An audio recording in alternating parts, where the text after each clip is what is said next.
Mesdames et messieurs, bonjour. Merci de me recevoir partout où vous vous trouvez. En tout cas, l'actualité de l'Ukraine est capitale pour Mag Le Bazar.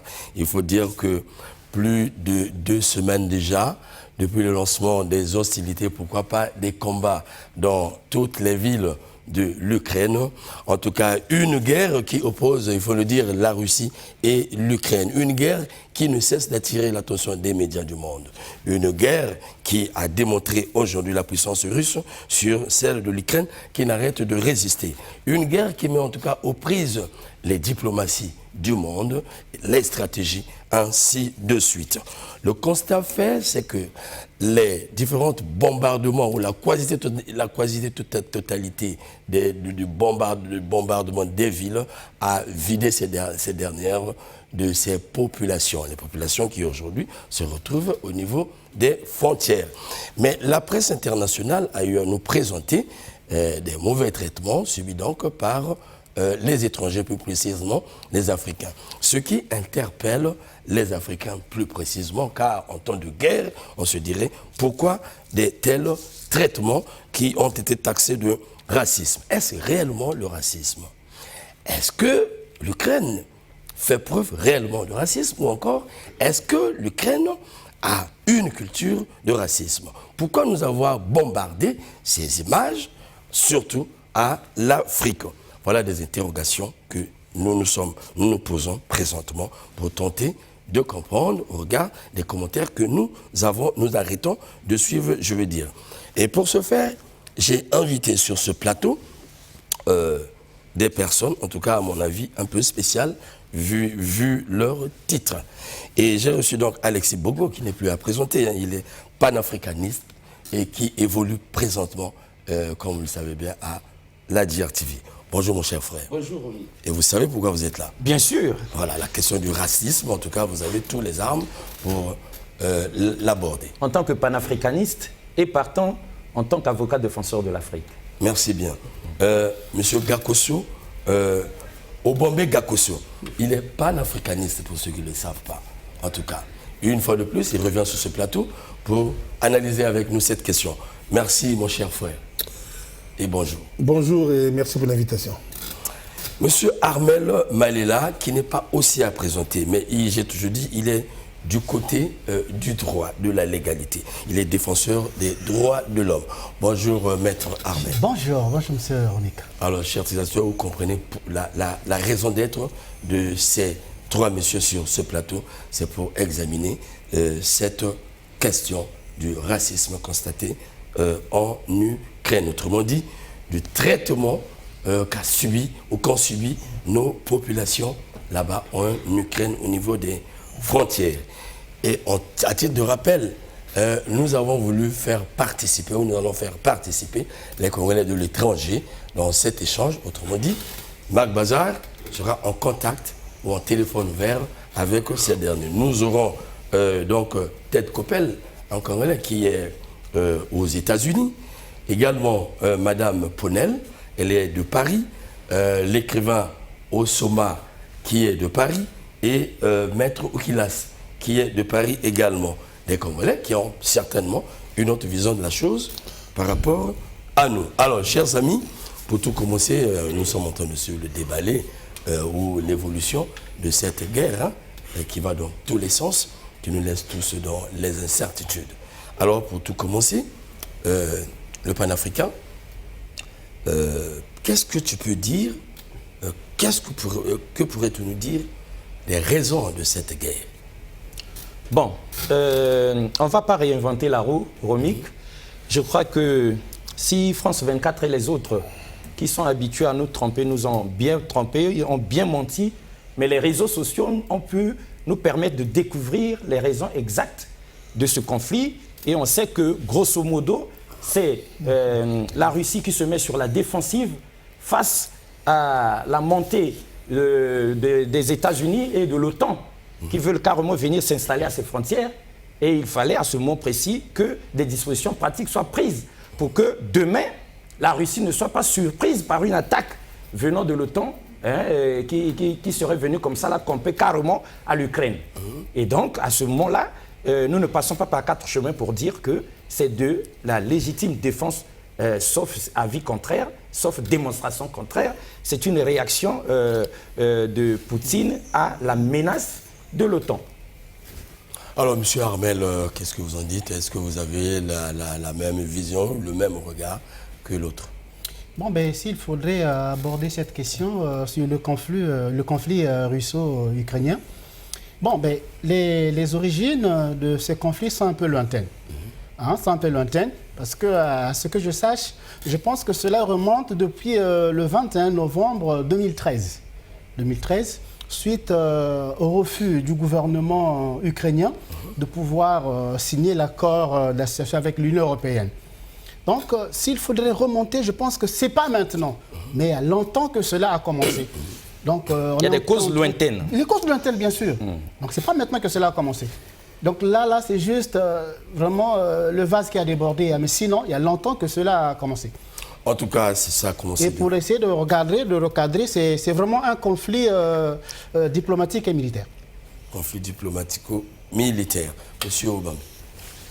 Vous savez, lorsque vous prenez un environnement où vous avez du gasoil ou du diesel, du kérosène, la moindre tige d'allumette qui passe par là va tout embraser. Absolument. Toutes les conditions étaient réunies pour qu'il y ait cet embrasement. Je dis bien toutes les conditions.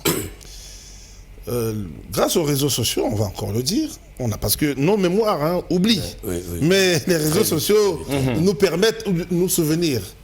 On nous ressort régulièrement des vidéos où l'on nous montre des responsables russes, occidentaux, en train de tirer la sonnette d'alarme. Attention, il faut respecter les promesses faites à la Russie. Attention, il faut respecter. L'Occident, avec comme chef de file les États-Unis, et ses valets, la France, l'Angleterre, l'Italie, etc., n'ont pas respecté les accords qui ont suivi l'implosion de l'URSS. Il était clairement dit que l'OTAN ne devait pas approcher des frontières terrestres de la Russie. L'OTAN s'est installée en Lituanie. Les Russes n'ont rien dit. L'OTAN s'est installée en Lettonie, en Estonie. Quand vous regardez la carte de l'Europe du côté du Nord, ces 3 petits pays, c'est rien du tout, c'est peut-être la taille de la Likwala ou quelque chose comme ça, ou de la cuvette, sont frontalières de la Russie. Mais à un moment donné, quand ça touche à l'Ukraine, je répète, l'Ukraine, c'est le berceau culturel des Russes. C'est-à-dire que quand on parle de ce conflit, on oublie toujours de signaler, de rappeler que les Ukrainiens et les Russes sont un même peuple, ce sont des Slaves. C'est blanc, bonnet, bonnet. Et je répète, le président Zelensky parle mieux le russe que l'Ukrainien. Ah oui. Tout le monde en Ukraine parle russe. Je dis bien tout le monde. Lorsque Zelensky parle en ukrainien, les Ukrainiens qui connaissent bien la langue sourient. C'est comme si vous prenez un enfant à qui vous apprenez le mbonzo à Brazzaville, il bricole, vous l'emmenez au village, tout le monde va se mettre à rire. Ce n'est que normal. Et malheureusement, quand on ne respecte pas sa parole, voilà ce qui arrive. En politique, il faut respecter sa parole. C'est la plus grande leçon à tirer. Et malheureusement, Poutine leur a dit, les sacrifices de nos pères, de nos grands-pères, ça ne peut pas passer ainsi. Poutine a 70 ans cette année. Il est issu de parents qui ont subi, qui ont vécu la guerre de 39-45, de 14-18, et il y a des choses qu'il ne peut plus accepter, surtout en termes d'humiliation. On dit même que ce n'est pas un homme de notre époque. Non. Ah non. Voilà. Alors, merci bien. Alors, nous allons partir comme promis du côté de l'Hexagone pour échanger, écouter l'avis de Ted Koppel. En tout cas, Ted Koppel, comme promis, vous êtes certainement en direct avec nous. Vous êtes aux États-Unis. Alors, vous nous suivez également à travers les réseaux sociaux. Présentement, vous êtes en ligne. Alors, qu'est-ce que vous en dites, Ted Koppel, sur les raisons de ce conflit qui oppose la Russie à l'Ukraine? Quelle est votre analyse, Ted Koppel? Bonsoir Romik, bonsoir à vos invités sur le plateau, bonsoir également à tous les téléspectateurs du Grand Bazar qui vont avoir la chance de nous suivre aujourd'hui sur un sujet assez préoccupant pour les Africains et pour l'Afrique, car vous le savez, un adage qui dit lorsque les éléphants se battent, ce sont les herbes qui en pâtissent.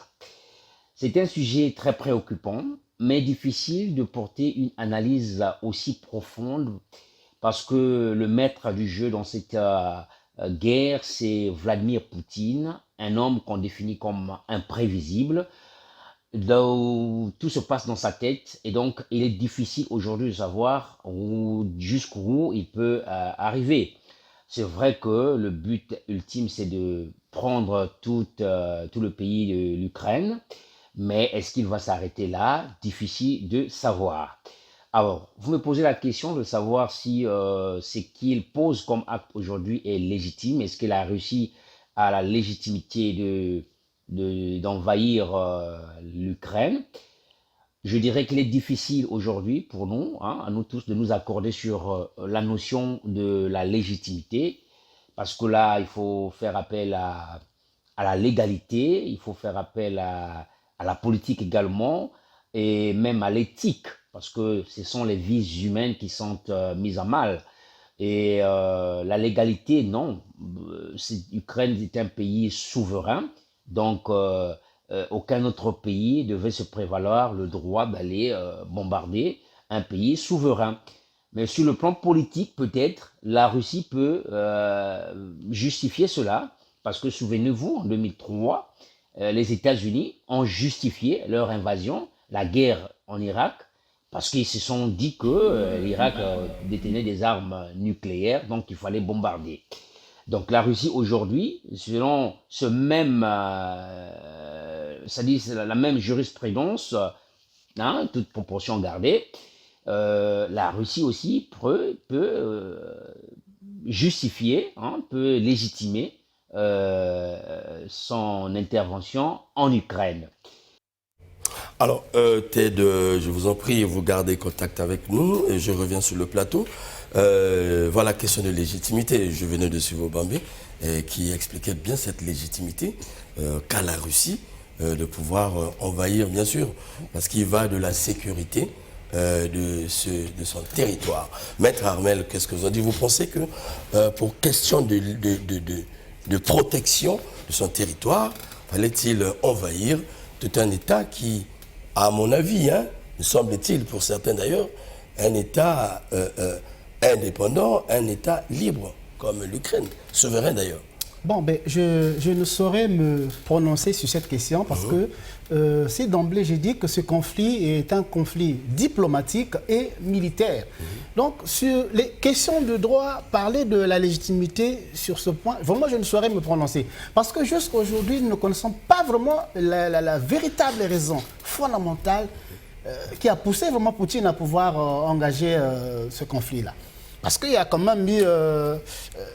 ils ont quand même essayé un peu de stopper cela. Le président Macron est arrivé, il y a des présidents qui ont intervenu à plusieurs reprises. Mais nous nous sommes rendus compte qu'il est allé jusqu'à déclencher cette guerre. Ça veut dire qu'il a des raisons. Mais vraiment, sur la base de la légitimité, je ne saurais me prononcer. Alexis, vous pensez que... Moi, j'aimerais dire quelque chose. Vous savez, l'Afrique souffre du fait que nous n'arrivons jamais à appeler chien par chien et chat par chat. Donc, notre frère, notre frère, il est congolais, il est aux États-Unis. Et on rappelle, c'est un journaliste. Mais voilà, il est journaliste. Le fait qu'il parle dans l'à peu près, nous en tant que panafricanistes, on n'aime pas ça. Quand il y a un problème, si l'un a raison et l'autre a tort, objectivement, et c'est clair et net, on dit voilà, il a tort. Voilà l'agresseur, voilà l'agressé. Zemmour l'a dit, il est candidat à la présidence en France. Il a dit, attention, ce n'est pas Poutine qui est l'agresseur, c'est Poutine la victime. Que c'est parti d'ailleurs, qu'on n'a pas respecté ci et ça. Alors aujourd'hui, que quelqu'un dise qu'on n'est pas, avec tout le respect que je dois à Maître Armel, je sais que lui met des gants, parce que sa fonction l'oblige. Mais nous, les panafricanistes, nous ne sommes pas obligés de dire qu'on n'a pas encore compris. On a déjà tout compris. Si nous ne comprenons pas en Afrique pourquoi Poutine s'est levé pour répondre à la provocation de l'OTAN, est-ce que nous comprendrons demain si on vient encore envahir l'Afrique et nous remettre au fer? C'est maintenant qu'on doit appeler chien par chien et chat par chat. Donc dans cette affaire, l'OTAN est l'agresseur et Poutine est comme ça là, la victime. Et heureusement qu'il a les capacités de réagir et il a réagi. C'est tout, il faudrait qu'on le reconnaisse. Voilà, effectivement, pour les téléspectateurs qui ont fait des remarques dernièrement, en tout cas, il faut le rappeler, une mise au point. Le débat est facultatif. C'est chacun qui vient avec son avis. S'il y a contradiction, ça sera par non, ce n'est que normal. aux avis. Ce n'est que normal. Voilà. S'il n'y a pas contradiction aussi, mes invités sont libres. C'est chacun qui a son avis. Non, ce n'est que normal. Et vous également. Nous aussi, on a raison de nous indigner Voilà. en tant que panafricanistes. Aujourd'hui, Oui. lorsque vous essayez, mais c'est vous, les journalistes, et nous suivons la presse. Absolument. Et la presse, tant nationale qu'internationale, les yeux sont maintenant braqués sur l'Ukraine. Absolument. Mais on se rend compte que chacun essaie de tirer la couverture de son côté. De son côté. Ah oui. Donc, à suivre, mon frère Alexis, et quand il dit aujourd'hui que C'était voilà, panafricain. Poutine est la victime, Voilà. je ne sais pas, il se fonde sur quoi, parce que chacun tire la couverture Voilà, de son côté. chacun tire la petite couverture de son Oui, côté. lorsqu'on va en Ukraine, voilà. ils veulent tirer, Je vous en prie. ils disent qu'ils sont c'est la victime. Voilà. Lorsqu'on arrive là-bas, que voilà, donc je Voilà. ne sais pas Nous allons vraiment donc, sur quelle base on va se Voilà, se effectivement, c'est ce qui crée la diversité des points de vue. Voilà. Parce que chacun a sa manière d'analyser la question et chacun joue à son intérêt, ce qui est normal parce que nous, par exemple, nous sommes en face de deux partenaires. Le Congo est en face de deux partenaires. La Russie, la France, bien impliqués. C'est les seuls deux partenaires. Et on arrivera là, on y arrivera. Mais on va de l'autre côté de Paris. Alors, Ponel, je sais que vous nous attendez depuis longtemps. Ponel, voilà, votre avis sur cette question. Et vous êtes en train de nous suivre. Est-ce que la Russie, il faut revenir, est-ce que la Russie est légitime de pouvoir envahir l'Ukraine? Ponel. Bonjour Mac Bazar, bonjour Romik Okilas. C'est toujours un réel plaisir de participer de loin cette fois-ci dans l'émission Mag le Bazar. Nous ne vivons pas l'actualité de la même façon que vous. Vous savez, je ne veux pas relater l'existence, voire le conflit qui existe depuis des siècles entre ces deux blocs. Donc vous voyez très bien que le conflit, il date pas d'aujourd'hui. Dans ce conflit, chacun a ses raisons, certes. Mais est-il qu'au-delà de nos raisons, bien fondées, qu'importe, d'envahir un autre pays? Parce qu'après les guerres mondiales, ils se sont concertés pour pouvoir gouverner ensemble dans un monde meilleur, où ils se sont créés des lois, des droits à ne pas franchir. Mais il semblerait que cela s'applique aux uns, mais pas aux autres. Je pense, sur le plan du droit international, aucune invasion d'un pays par un autre peut être qualifiée de légitime. Aucune. Aussi, pas légitime l'invasion du Qatar par l'Irak ou celle de l'Afghanistan par les USA du 7 octobre 2001 au 30 août 2021. Vous voyez très bien que le mot invasion importe ceux qui l'emploient en leur faveur ou défaveur. Je pense que si les États pouvaient respecter vraiment ce droit international, il n'y aurait pas cette violation. Je vous prie, vous gardez contact avec nous. Avant de revenir sur le plateau, nous allons écouter un autre qui vraiment n'arrête pas de nous appeler là. Il doit être en route même pour la campagne. Monsieur Osoma, l'écrivain congolais, en tout cas vous êtes en train de nous suivre de près. Quel est votre avis par rapport à ce que le plateau a déclenché, a eu à dire, et ce que vos prédécesseurs ont eu à dire? Il faut rappeler que vous êtes écrivain congolais, vous êtes basé à Paris. De l'Ukraine dans l'Union européenne, ce n'est pas pour demain. Donc il n'y a pas de désillusion à se faire là-dessus. Parce que l'adhésion à l'Union européenne est subordonnée à tout un éventail de principes et de traités internationaux, à savoir la primauté du droit européen sur le droit ukrainien, la démocratie effective, les droits de l'homme. Tout ça, l'Ukraine n'est pas encore prêt. Et ensuite, il y a des étapes, l'approbation par le Parlement européen, par la Commission de Bruxelles. Donc tout ça, ça prend du temps. Même si, par ailleurs, la demande peut être compréhensible au regard de l'urgence provoquée par la guerre. Mais là, c'est plutôt une démarche pour le président ukrainien qui cherche en fait une protection internationale parce que sa vie est menacée par Moscou, puisque en cas d'invasion de Kiev, il risque d'être soit tué, soit capturé. Donc le président ukrainien en ce moment-ci, il est en danger, ça on le sait, mais aussi il est en quête d'une protection internationale européenne. Alors, On revient, merci en tout cas, merci Richard Osoma, merci les autres. Alors nous revenons, vous avez suivi nos frères congolais, congolaises de l'étranger. À propos, donc Maître, vous disiez que c'est un conflit d'intérêts et chacun l'analyse avec ses intérêts. Monsieur Obamé, qu'est-ce que vous en dites? J'ai surtout envie de réagir d'abord au propos de la dame, c'est Ponel, c'est ça? Ponel, oui, Ponel. J'ai tiqué, j'ai souri quand elle a parlé du droit international. Je fais partie de ces ignares du droit. Oh là là. Non, j'insiste. Vous avez le sens de l'humour, hein? De ces ignares du droit qui tous les jours se posent des questions sur le droit. Oui. Je répète, je suis ignare, je ne connais rien, je ne sais rien du droit. Maïtissi. Mais j'ai une certitude. Le droit international, c'est une chimère. Le droit international est un habillage. J'ai même envie de dire juridique. Mais en face d'un avocat, je ne me permettrai pas parce qu'il va dire, oh, quel oxymore. Le droit international est un habillage créé par certains qui ont gagné la guerre ethnique de 39-45 pour servir en permanence leurs intérêts. Et lorsque leurs intérêts se retrouvent en contradiction avec ce même prétendu droit international, ils prennent ces textes, ils posent sur leur siège et s'assoient dessus. Depuis 1945, prenons cette date. Dans 3 ans, ça fera 80 ans.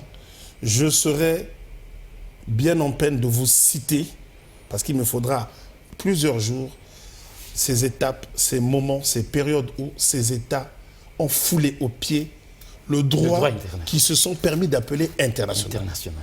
Ronald Reagan a fait bombarder la Libye, de façon unilatérale, tuant au passage la fille adoptive de Muammar al-Kadhafi. Ça n'a provoqué aucun sourcillement de la part de ses vassaux en Occident.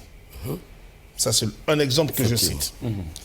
Monroe a dirigé les États-Unis et il a créé une doctrine qui dit que du Canada, donc de tout le continent américain au nord, jusqu'à la pointe de feu, vers l'Argentine et le Chili, parce que ces 2 États se partagent la frontière, ça appartient à l'Amérique et que personne d'autre n'a le droit de venir y tousser, ne serait-ce que tousser. Ces gens ont dit, avec les Français, avec les Anglais, nous n'avons pas colonisé le continent africain, nous le connaissons très mal. Donc ça c'est à vous, c'est votre part du gâteau. Vers 60, il y a eu ce qu'on a appelé vulgairement la décolonisation. C'est ça. Mais en réalité qui est une colonisation soft, un peu plus soft je veux dire. Les Américains sont toujours restés dans leur coin et ont laissé les Français et les Anglais continuer à se disputer le continent africain. Sauf que les Anglais sont partis définitivement, sauf au Zimbabwe, au Kenya, en Afrique du Sud, dans certains pays où ils ont gardé des terres. Et jusqu'aujourd'hui. Ce qui fait que la France possède des armées d'occupation au Sénégal, en Côte d'Ivoire, au Mali, etc. etc. J'appelle simplement une armée d'occupation une armée dont la force de frappe est supérieure à l'armée locale. Point. Absolument. Ils n'ont pas besoin d'avoir 10 chars. S'ils sont plus forts que vous sur le plan militaire, c'est une armée force d'occupation.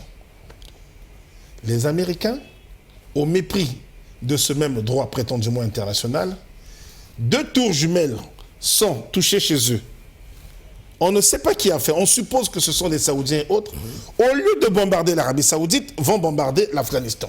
Voilà. Le nombre de morts provoqués par ces gens, je ne sais pas si on pourra faire la population du Congo. Calculable, hein, quand même. Donc, là, cette dame, cette compatriote, voilà, cette dame, lorsqu'elle parle du droit international, moi je me pose la question de savoir de quel droit elle parle. De quel droit elle parle? La Yougoslavie a éclaté en Croatie, Serbie, Monténégro. Aujourd'hui, Serbie à part, Monténégro à part. Bosnie-Herzégovine, etc., etc. Mais l'OTAN a bombardé la Serbie. Des populations civiles ont été bombardées des semaines et des semaines. Aujourd'hui encore, ces gens vivent avec ces séquelles. Combien d'enfants au Japon naissent avec des malformations parce que leurs grands-parents ont subi Hiroshima et Nagasaki? Combien d'enfants au Vietnam naissent avec des malformations physiques, il manque un doigt, il manque un bras, il manque un pied, parce que le napalm américain, au mépris du droit dit international, a été déversé chez eux. Voilà, le droit international. Je laisse tomber ça. Maintenant, concernant la légitimité, je vous l'ai dit la dernière fois que nous sommes passés avec Alphonse Ndongo et Anissé Mounima. Oui, ici, sur ce plateau. Le droit, si on regarde ce fameux droit international, la Russie a tort. Mais si on regarde d'un point de vue géostratégique et de point légitime, ce sont des frappes préventives. Je rappelle au passage, je sais que les Congolais sont des grands chrétiens, ils aiment beaucoup Israël, mais Israël fait des frappes préventives tous les jours contre l'Iran, contre la Palestine, etc. Je dis bien tous les jours. Mais ça ne provoque aucun souci. Non. Voilà. Le droit international est respecté. Il y a à boire et à manger. Je veux réagir. Je veux réagir par rapport à ce que... Nous allons clôturer avec... Il y a l'attente du coup de fil. Mon frère Obambe venait de dire. C'est une belle nourriture pour moi. Je pense qu'aujourd'hui, vraiment, je m'inscris un peu en faux sur ce que vous venez de dire. Pourquoi? Parce que s'il y a lieu de se poser une question aujourd'hui sur ce qui se passe en Ukraine, c'est pour dire, est-ce que réellement le droit international relatif aux droits humains s'applique actuellement en Ukraine? Mais moi je dis, en quelque sorte, je dis, si aujourd'hui on a créé les couloirs humanitaires, c'est pour faire quoi? Mais c'est pour faire appliquer ce droit-là. C'est parce qu'il y a le droit international humanitaire, il y a le pacte international relatif aux droits civils et politiques qui existe. Et face à cela, on a créé des couloirs humanitaires. Et en ce moment, c'est pour faire quoi? C'est pour faire appliquer ce droit-là. Donc tout est régi. À ce moment, Maître, nous allons arriver, c'est même l'intérêt du sujet. À ce moment, il faudrait que Maître, ici sur ce plateau, reconnaisse que c'est Poutine qui respecte le droit international. À ce moment. Bon, mais moi, là n'est pas la question. Je viens pour Poutine parce qu'il y a eu des accords. Il y a eu des accords, il y a eu des réunions. Il respecte ses accords. Parce que seul, il ne pouvait pas décider de créer ce couloir. J'ai un autre élément à verser. Le couloir, il y a eu nous allons revenir sur l'accord. D'accord avec vous, puisque nous vous faisons confiance, parce que c'est votre domaine. On vous fait confiance. Il y a un élément très important. Donc, je préfère donner la parole à Dominique de Villepin, qui n'est pas russe, mais qui aujourd'hui reconnaît publiquement l'hypocrisie occidentale, l'hypocrisie de l'OTAN avec tous ses parents européens. Il dit c'est à cause... Mais c'est deux il le dit. C'est Jean-Luc Mélenchon. C'est pas nous les Africains, c'est pas nous les panafricanistes. Ils reconnaissent qu'aujourd'hui, si notre confrère vient de parler du président ukrainien qui est aux abois aujourd'hui, complètement esselé, il dit c'est la faute à cette hypocrisie-là. On l'a poussé à la faute, et puis au moment où il s'en va provoquer la guerre, croyant qu'ils vont le protéger, tout le monde est aux abonnés absents. Alors, mon cher frère... c'est ça que l'Afrique doit comprendre. C'est ce que l'Afrique doit comprendre, effectivement. Lorsque nous débattons ces choses, c'est pour donner à l'opinion une certaine perception de la chose. Exact. Parce qu'on rappelle, ça c'est sûr de tout le monde, l'Afrique est bombardée par certains médias. Et quand nous sommes dans une guerre, il y a ce qu'on appelle la guerre médiatique. Nous vivons le siècle de la guerre médiatique. Beaucoup de gens ne comprennent pas. Et les instruments ont été créés partout dans le monde pour ce faire. Nous avons souvent des médias que nous appelons, par exemple, je me permets, dans ma liberté, que nous appelons confrères. Mais en fait, ça parfois des instruments dirigés contre tel. Bien sûr. Voilà. Et ça, nous devons savoir. C'est des armes de guerre. Les informations sont à creuser, les informations sont à prendre. Vous vous informez à travers nos débats, ainsi de suite, l'actualité, mais il faut avoir la capacité aussi d'analyse, parce que dernièrement, le plateau dernier... Ce qui n'est pas donné à tout le monde. Monsieur Obambe, le plateau dernier, j'ai eu trop de coups de fil, mais voilà, le plateau, on m'a dit le plateau était rouge, il était marxiste, ainsi de suite, il était pro-russe. Alors, j'ai dit, mais non, mais c'est facultatif le raison. Alors, pour boucler sur ce point des raisons, nous allons chuter avec Maître Mouril, et il va nous donner son avis. Il est du barreau de Paris. Ouais. Maître, et vous êtes certainement prêt, vous êtes dans votre cabinet, vous m'avez dit, vous êtes en train de nous suivre. Et donc, quel est votre avis sur cette fameuse légitimité, surtout que vous avez un maître, nous avons notre maître ici. Et nous allons comparer un peu. On va arriver au kilomètre bientôt. Alors, maître, Alors, je pense que de deux côtés, lorsqu'on se trouve du côté des pays occidentaux et de l'OTAN, on parle d'invasion. C'est tout à fait normal parce qu'il y avait une ligne rouge qu'il ne fallait pas franchir. C'était celle de enrôler, de moins faire adhérer l'Ukraine dans le système OTAN ou bien l'Union européenne. Et ça, les pays occidentaux le savaient depuis belle lurette. Il s'avère qu'ils n'ont pas respecté la parole. D'ailleurs, cette parole-là, elle a été donnée en 1990 au temps de Gorbatchev. Voilà. Donc, c'est en droit international. Je vous disais qu'il y avait le principe du pacta sunt servanda, le respect de la parole donnée en droit international, et les Occidentaux le savent. l'a écrit sur tous les toits, on parle d'invasion. Mais du côté russe, il ne s'agit pas de l'invasion. Du côté russe, il s'agit de remettre de l'ordre en Ukraine, comme ils disent, lutter contre les brigades racistes. Mais le problème, c'est que la Russie ne peut pas perdre l'Ukraine. C'est chose impossible. Pour ceux qui ont fait de l'histoire, ils savent qu'en 1962, par exemple, l'URSS, en ce temps-là, avait déposé des fusées ou des armes, en tout cas à Cuba. Les États-Unis ont menacé de faire y avoir une guerre en 1962 et ils n'ont pas accepté qu'il y ait des armes russes à quelques encablures de la Floride. Et c'est la même chose qui se passe. Les Russes ne peuvent pas accepter que l'OTAN et l'Amérique et ses alliés viennent déposer les armes en Ukraine. C'est pour ça qu'on parle de l'invasion. En fait, ça ne vise pas d'une invasion. C'est un terme qui est tronqué,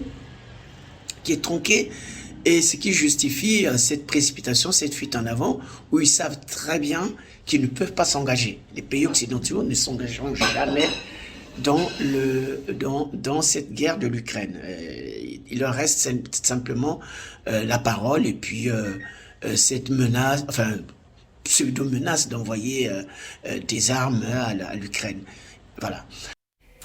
Voilà qui a été de l'analyse de Maître Morilo Kilas. Alors, on rappelle, il est du barreau, avocat au barreau. Alors, nous revenons sur ce plateau. Oui.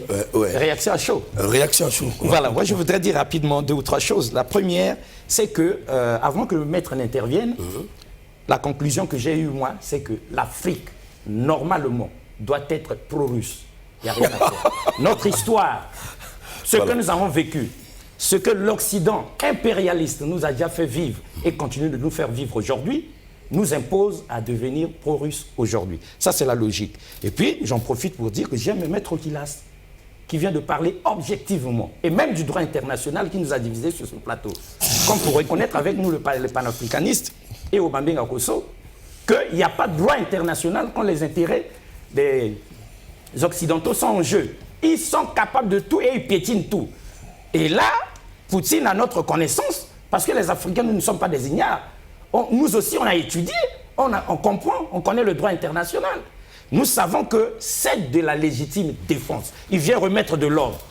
Parce qu'en 1962, comme le maître Kilas l'a évoqué, les Russes sont arrivés à Cuba, les Américains ont dit « Oh, mais c'est la porte de chez nous, ça on ne peut pas accepter, sinon il y a guerre mondiale. » Ils ont plié bagages, ils sont repartis. C'est la même chose qui se fait aujourd'hui.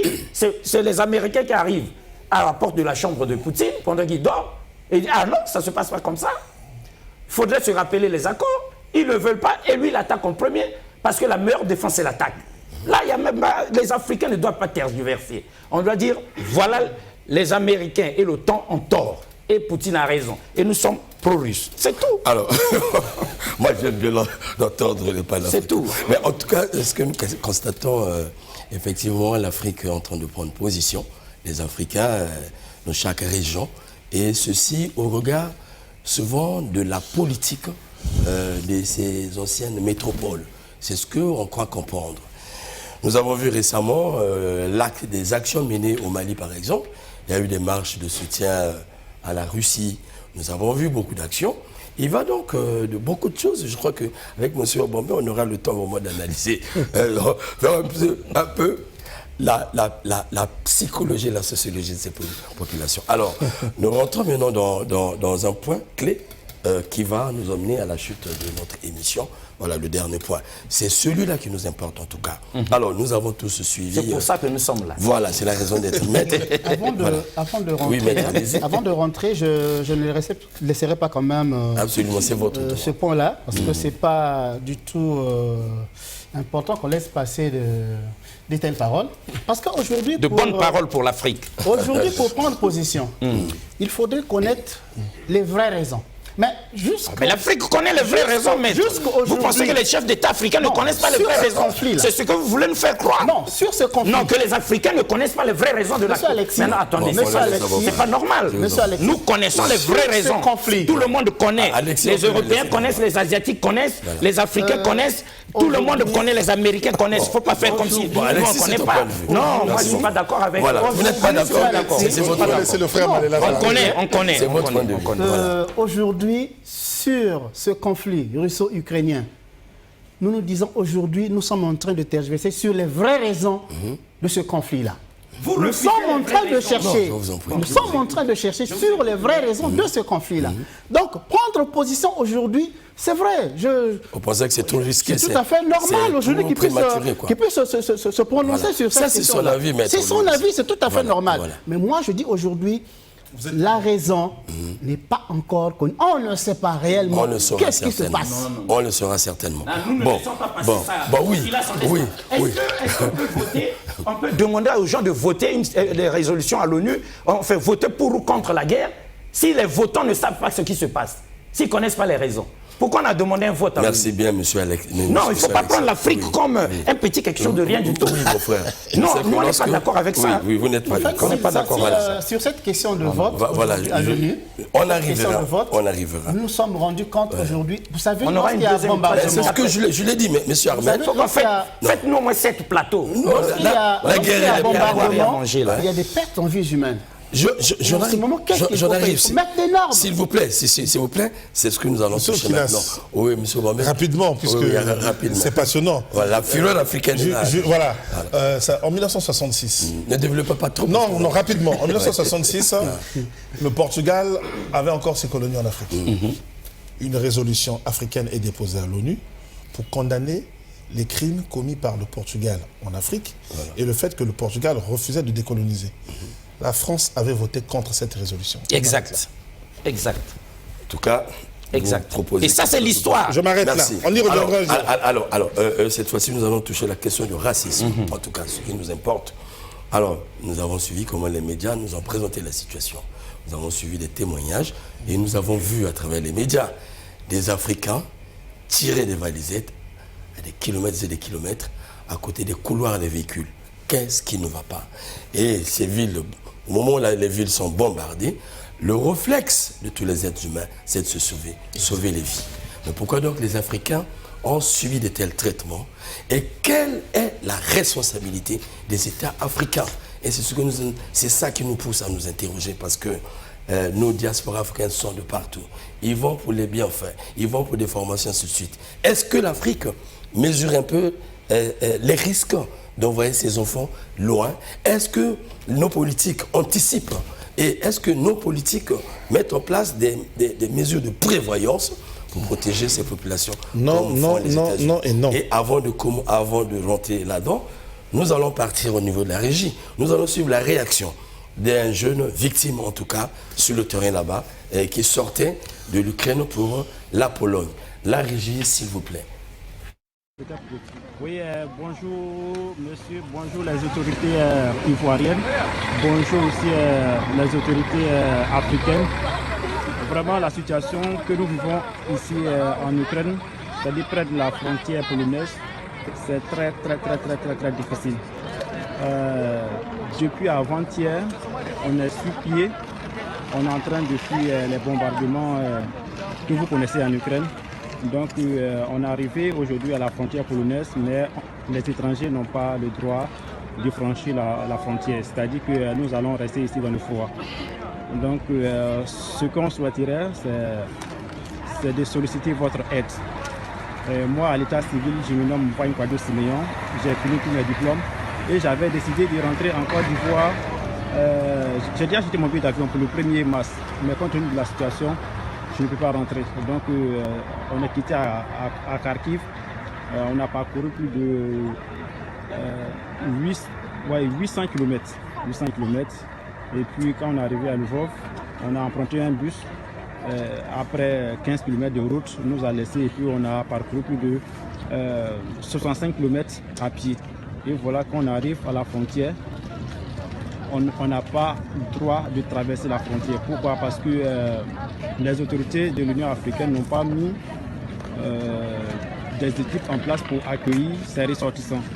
Parce que toutes les autres personnes ont le droit de traverser. Les ressortissants de l'Union européenne ont le droit de traverser. Mais nous, on n'a pas le droit de traverser. Nous, les Africains, on n'a pas le droit de traverser. Donc voilà la situation. Je vous présente les images tout à l'heure.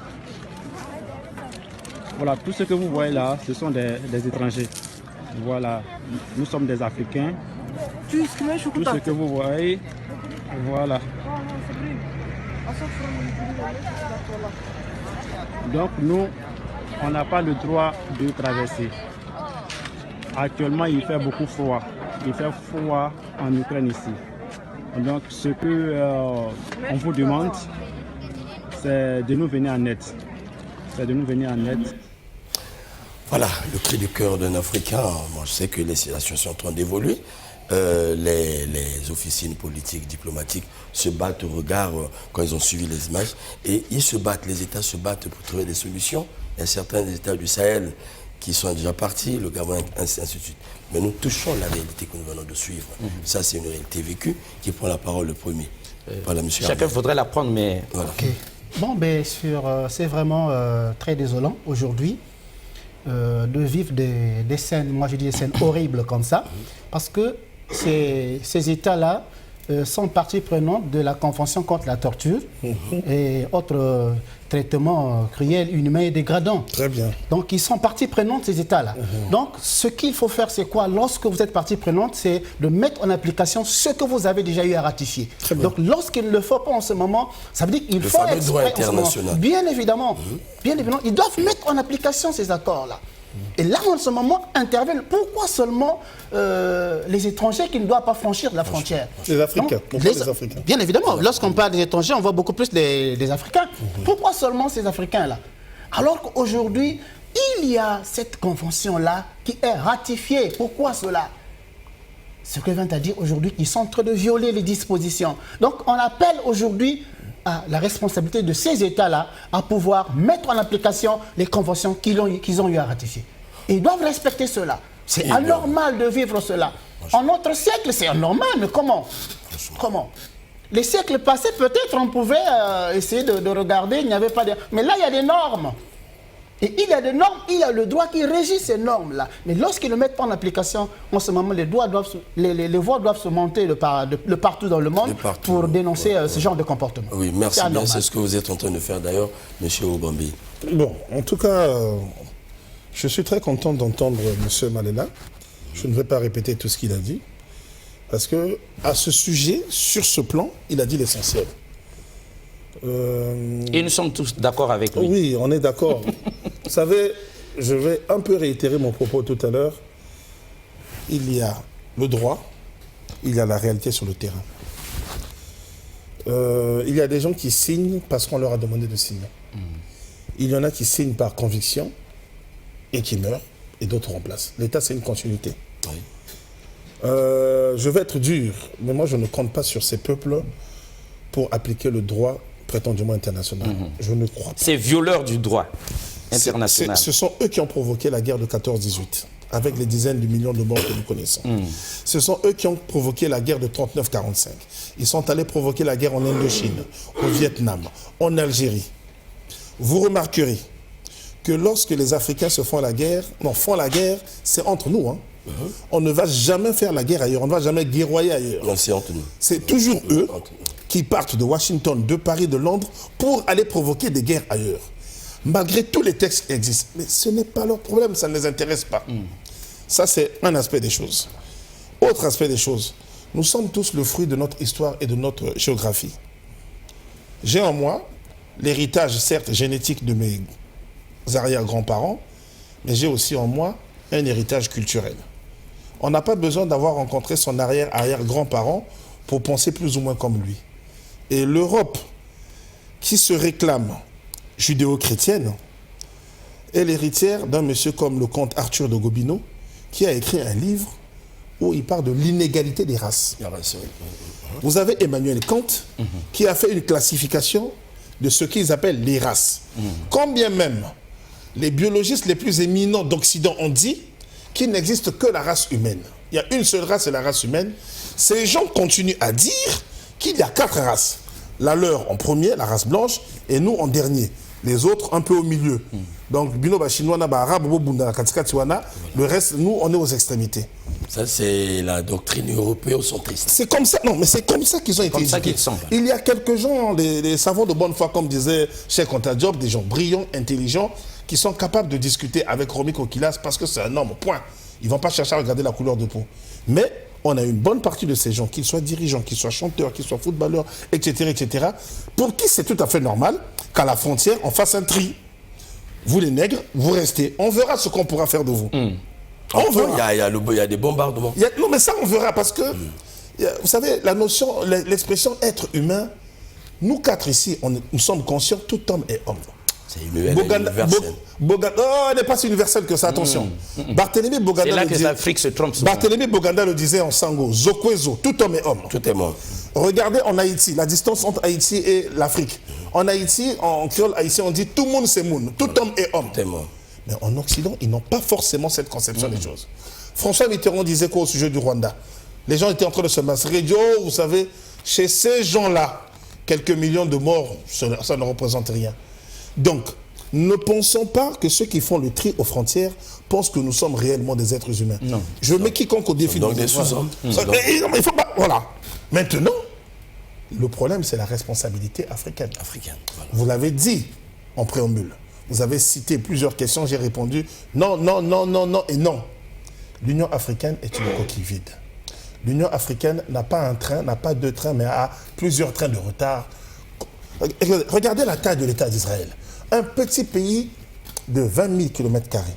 Dès qu'on touche à un cheveu d'un juif à travers le monde, Israël se lève. Instantanément. Je dis bien instantanément.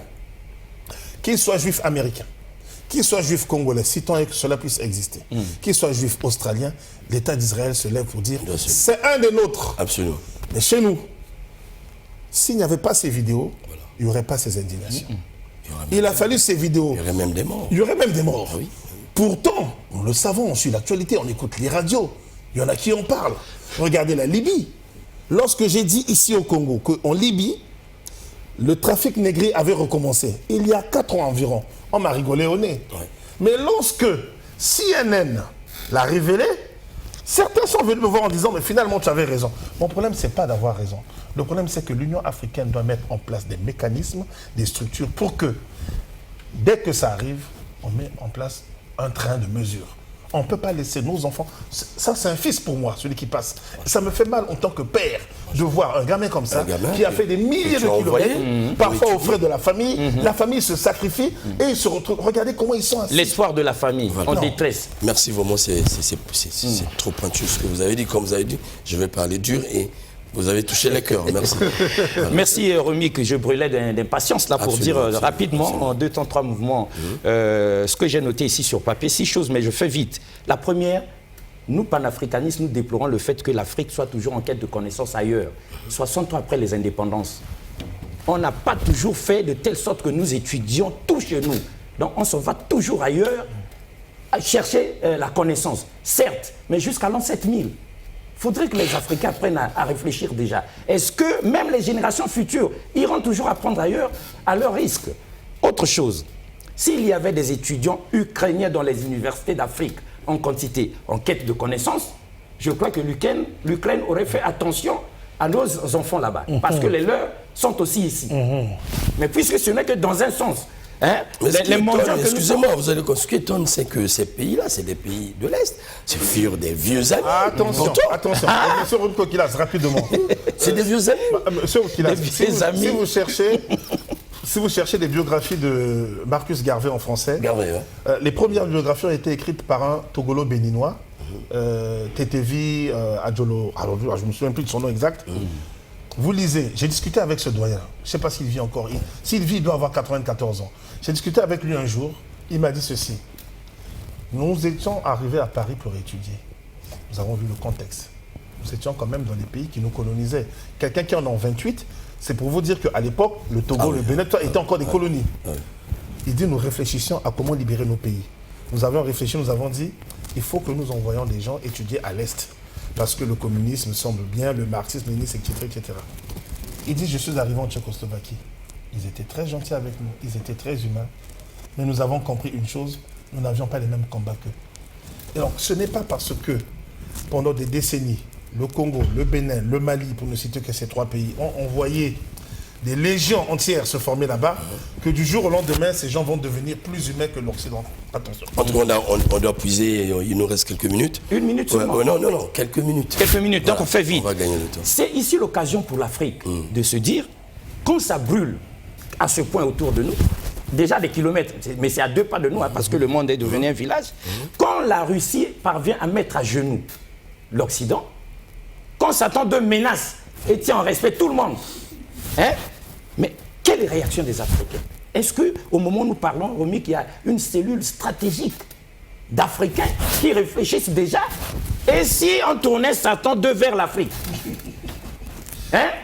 Si déjà les États-Unis et l'OTAN n'arrivent même pas à épauler celui-là qu'ils ont envoyé à la provocation, mais si ça regardait vers nous, sur qui nous pourrons compter? C'est ça la grande problématique. Quand nous voyons nos enfants errer comme ça, là, dans le froid, et que nous sommes à des milliers de kilomètres, incapables de les sauver, n'y a-t-il pas lieu de s'asseoir et de réfléchir? Donc nous, les panafricanistes, nous disons, l'Afrique doit... Que disent les ministres de la Défense de chez nous? Que disent les premiers ministres? Que disent les chefs d'État? Nous, les panafricanistes, nous leur disons, l'Afrique doit s'affranchir de la triple tutelle socio-culturelle et politique de l'Occident. Sinon, elle va disparaître. Bon, nous allons repartir de l'autre côté, nous allons suivre la réaction, parce que là, M. Obambe a présenté la situation, et j'ai beaucoup aimé lorsqu'il a touché ce courant, ce vieux courant européen, surtout ce qui limite tout autour de l'homme blanc, autour de l'Europe, tout ça. Ça fera vraiment débat ici pour qu'on comprenne ces questions et ces faiblesses, ces limites que nous avons nous-mêmes, parfois d'être bombardés, comme j'aime dire, de ces vieilles idéologies. Surtout pour vous qui avez fait Sciences Po, vous savez. Voilà. Ça, franchement, nous allons discuter avec vous et avec les panafricains, les philosophes peut-être avec des penseurs sur la question. Alors, nous allons suivre la réaction de quelqu'un, un Français, qui a répondu, n'est-ce pas, au pouvoir français, qui a réagi, je veux dire, sur ce traitement de la race noire, la riche. Très bien. Président Macron, bonsoir. Je m'adresse à vous ce soir parce que j'ai entendu votre discours sur TF1 et vous avez notamment utilisé la devise de la France, liberté, égalité, fraternité. Vous avez parlé de liberté en disant que nous devions de défendre les Ukrainiens de ce manque de liberté que les Russes viennent les envahir et je suis entièrement et totalement d'accord avec vous. Par contre, vous avez aussi abordé la fraternité et l'égalité et là, je suis absolument pas d'accord avec vous. Monsieur le Président, aujourd'hui, il y a des Africains qui sont bloqués en Ukraine. Personne n'en parle. Les Polonais n'en veulent pas. Ils peuvent même pas monter dans les trains parce qu'ils sont réservés aux Blancs et aux Ukrainiens. Ces gens-là font des kilomètres et des kilomètres à pied pour se faire rejeter à la frontière polonaise et l'Europe n'en a strictement rien à faire. Oui, absolument. L'Europe n'en a strictement rien à faire. L'Europe on nous explique qu'on va donner des visas de réfugiés politiques de 90 jours aux Ukrainiens, à tout Ukrainien qui franchira Schengen pour venir se réfugier des bombes et de la guerre. Mais par contre, l'Africain, lui, il arrive à la frontière polonaise et lui, il doit rester au front, devant les Russes, à se faire buter. Non, stop. Je crois qu'on a oublié les tirailleurs sénégalais qui nous ont défendus, on a oublié l'histoire, et surtout, quelle que soit l'histoire, un Africain est un être humain. Alors la légalité et la fraternité, c'est aussi de donner des Schengen provisoires à tous les migrants qui vivent en Ukraine, à tous ces Africains pour qu'ils viennent en Europe se réfugier et qu'on les accueille comme les Ukrainiens et comme des êtres humains et comme ils se doivent. Merci, Président Macron. Wow. Alors, avant de continuer, avant de revenir, en tout cas, là, il a parlé comme un panafricain, ça m'étonne. On est d'accord. Ça m'étonne, en tout cas, je comprends. Alors, Ted Koppel, avec toi, voilà, tu es proche de la question, tu es en contact avec ceux qui sont en Ukraine, tu nous as dit. Alors, qu'est-ce que tu en penses d'abord, avant tout? Ce qui concerne le racisme, il faut tout simplement retenir que la peau noire n'a souvent pas été la bienvenue hors de son continent. Vous n'avez qu'à voir, ou nous n'avons qu'à voir comment les jeunes qui traversent la Méditerranée sont reçus, sont traités dans les pays d'accueil. Donc, les commentaires que moi personnellement j'observe sur les plateaux de télévision européennes, je pense que c'est teinté d'hypocrisie. C'est juste une façon de vouloir créer un peu de l'antipathie auprès des Africains, question de leur montrer comment la Russie traite les Noirs en Russie, comment l'Ukraine est en train de traiter les Noirs, comment la Pologne, etc., etc. Juste pour vouloir susciter des Africains un sentiment de mépris à l'égard de la Russie qui aujourd'hui tente de venir à la rescousse de certains pays africains, en difficulté sur le plan sécuritaire. Hein. Le Mali, la RCA, vous savez, la Russie tente tant soit peu d'apporter une solution assez efficace que la France n'a pas pu pendant plus d'une dizaine d'années. Donc je pense que nous ne sommes pas amnésiques pour vouloir comprendre que le racisme existe depuis longtemps, que ce soit en France, que ce soit ici aux États-Unis, et personne n'en parle. La France, en France, vous avez un Éric Zemmour qui ne cesse de parler, de nous prouver ses instincts racistes, hein? Mais personne n'en parle. Pourquoi aujourd'hui on veut nous montrer que c'est la Russie qui est contre les...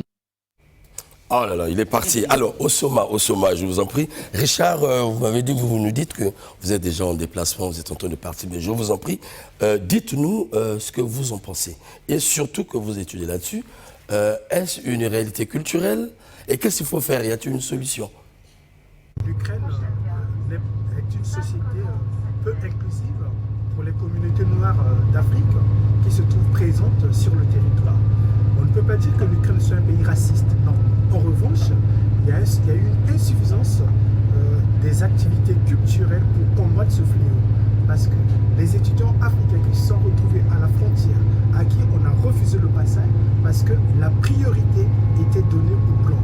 Cela révèle l'insuffisance des éléments culturels, de représentation, sculpturale, cinématographique, et même des spectacles de danse dans la capitale ukrainienne, comme d'ailleurs en Pologne, en Roumanie et toute l'Europe centrale. Et la plupart des Africains qui se trouvent sur le sol, ils le sont pour des raisons d'éducation, le cas des étudiants, ou bien pour des raisons professionnelles, le cas des catégories sociales qui viennent pour la formation de perfectionnement, et après les représentants diplomatiques. Donc c'est un combat culturel que nous devons mener avec les représentants diplomatiques présents sur ces territoires-là, Kiev, Varsovie, Roumanie et toute l'Europe centrale et puis l'Europe de l'Est, pour que nous puissions combattre ce fléau. Parce que les autres sociétés de l'Occident, ils ont su éviter un peu ce problème-là à part des institutions juridiques. Le cas de Londres, où il y a de fortes communautés africaines, le cas de Paris, de Berlin, et puis un peu plus loin, Montréal, New York, etc. Voilà, donc c'est un combat culturel pour éradiquer ce phénomène, pour que les Africains en Europe de l'Est ne se retrouvent pas en milieu comme hostile. En tout cas, nous allons terminer avec Maître Morillo et nous reviendrons pour le bon sur notre plateau. Je comprends que c'est un combat. Est-ce que le son de cloche passe pour tous les Africains, franchement? Là, je parle comme un panafricain. En tout cas, Maître Morillo, votre avis à propos sur ça? Sur le racisme en Ukraine. Alors, il faut savoir que la tradition russe, c'était de recevoir beaucoup des étudiants africains depuis les années 60. C'est l'un des rares pays, pour ne pas dire l'unique pays de l'Europe, dont une université porte le nom d'un Africain, parce qu'il y a l'université Patrice Lumumba à Moscou. C'est pas quelque chose d'anodin, c'est quelque chose d'assez important. Même la France, qui a une longue tradition avec les pays africains, il n'y a aucune université ici qui porte le nom d'un Africain.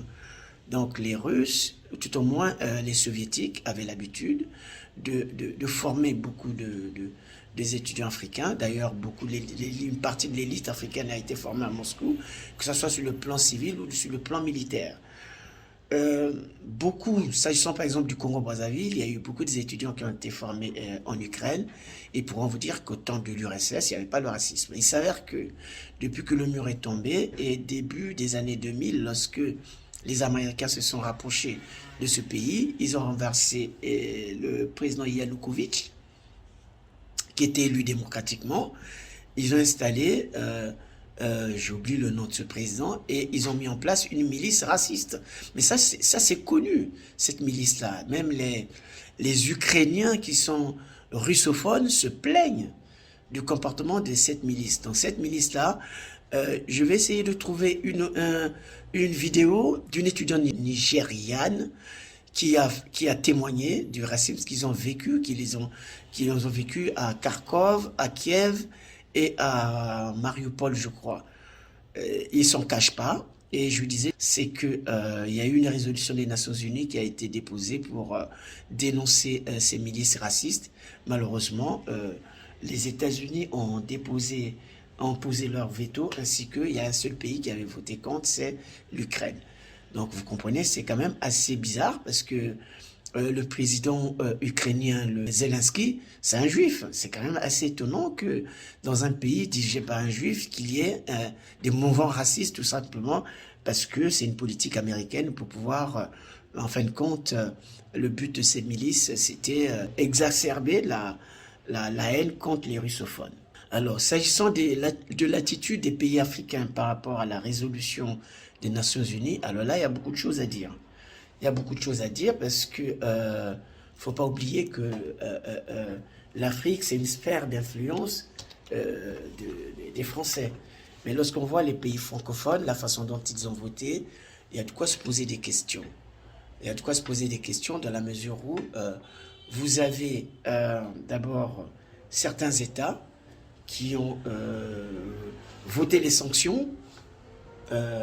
Parmi les pays qui ont voté les sanctions, vous avez la RDC, vous avez la Côte d'Ivoire. Bon, la Côte d'Ivoire, il ne faut pas s'en étonner. Vous avez en Côte d'Ivoire quelqu'un comme Alassane Ouattara, qui est un vassal vraiment des Européens, qui est un petit toutou des Européens.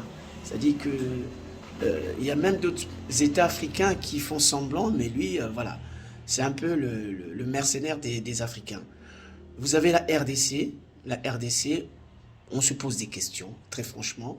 Il suffit d'aller sur Internet, vous tapez, vous allez voir, en Afrique, il y a des pays qui sont en jaune, qui se sont abstenus, ceux qui sont en vert, qui ont voté pour, et puis il y a ceux qui ont voté contre. Hein, ceux qui ont voté contre, en tout cas en Afrique, c'est l'Érythrée.